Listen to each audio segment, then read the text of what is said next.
अस्सलाम वालेकुम, मैं हूं नवीर रज़ा। अच्छा, ये गाड़ी बहुत प्यारी है, मॉडल बहुत अच्छा है और गाड़ी सस्ती बहुत है। गाड़ी की डिमांड, मालिक का नंबर, सब कुछ जो है आपको इसी वीडियो में मिल जाएगी। आप वीडियो पूरी देखें।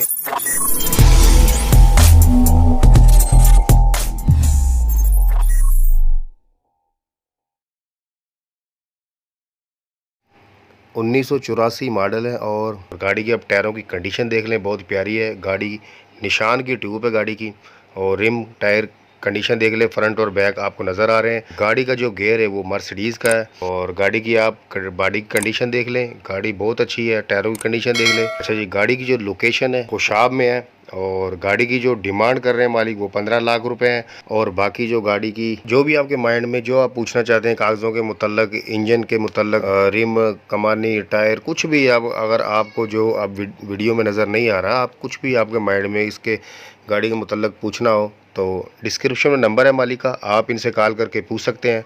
और अगर आप अपनी किसी भी गाड़ी का ऐड लगवाना चाहते हैं, वीडियो तस्वीर व्हाट्सअप कर दें, वो भी नंबर डिस्क्रिप्शन में ही है, ऐड लगा दिया जाएगा। बहुत शुक्रिया।